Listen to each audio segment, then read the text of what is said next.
back to Michelle's channel. For today's video ay itutur ko naman kayo sa Dali Grocery. So na-discover ko tong Dali Grocery, marami kasi nagsasabi sa akin na mura daw dito. Kaya naman tinesting ko at tinignan ko nga kung talagang mura ba. Na-amaze ako na ang mura pala talaga sa Dali. Yun nga lang, limited lang yung mga stocks. Pero pwede na rin kasi kung basic needs lang naman yung kailangan natin, pwede to.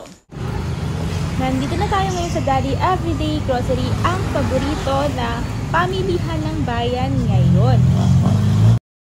Etong Vertree, 94 pesos lang yan. Yung donut nila, napakamura. 62 pesos lang. Tapos yung kape nila na twin pack na greatest, 11.50 ang each. O, tignan nyo na yung mga biscuit. Ito, favorite kong bilhin dito. Mga Hansel, kasi sobrang mura talaga. Ang laki ng difference niya compare sa iba. 6 pesos.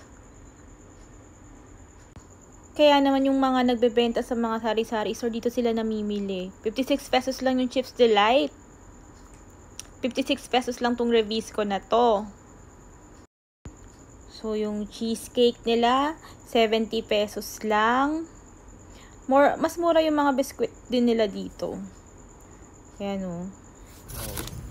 Tapos itong chocolate na itong Salud Milk Chocolate. Made in 42 pesos lang yan.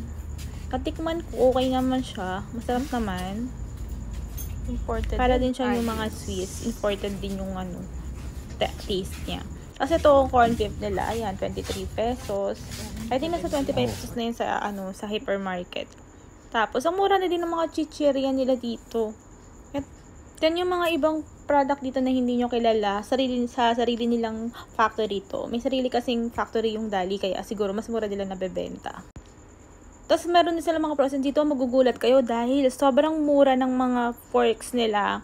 At yung mga chicken, ang mura lang. Yung bacon na 119 lang yan. Isipin nyo kung gaano kamahal yung bacon. Hindi ko pa na-try tikman yung kung okay yung mga hotdogs. The problem lang is, wala silang eco bag, kaya kailangan mong magdala ng lagayan mo. Another problem, wala silang debit card or credit card, cash lang yung ina-accept nila.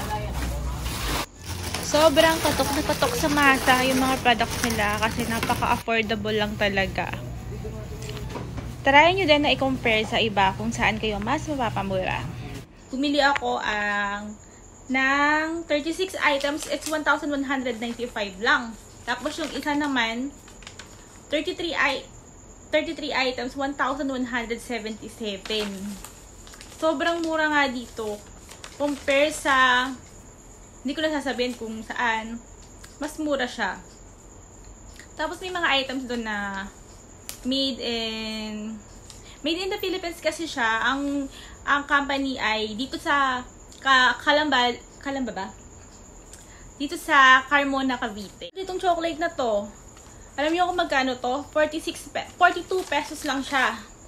Tikman ko kung okay siya. And imported din siya. So hindi siya from Poland. Pero 42 pesos only. Milk chocolate siya. Tikman ko kung okay siya. Usually kasi yung ganito mga 100 pesos. Pero ito ay only 46 pesos lang.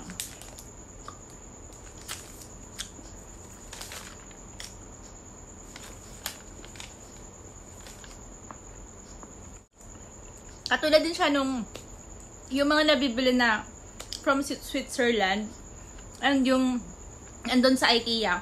Kalasa din niya. Yung Nescafe original niya, tingnan niyo yung presyo, oh. 61 pesos lang. Yung 10 pieces. Ito yung twin pack. Tapos meron din silang Shanghai Lumpia, 55 pesos. Check yung mga presyo, oh. Sobrang mura compare sa ibang convenience store or sa mga supermarket. Hansel Mocha niya, 56 pesos. Crab sticks, 55 pesos lang.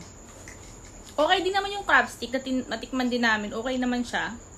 Tapos yung tasty bread nila, 38 pesos lang. And okay din tong tasty bread nila kasi malambot siya. Nova, 15 pesos, 50 centavos only. And Nestle Bear Brand, 11 pesos yung sachet.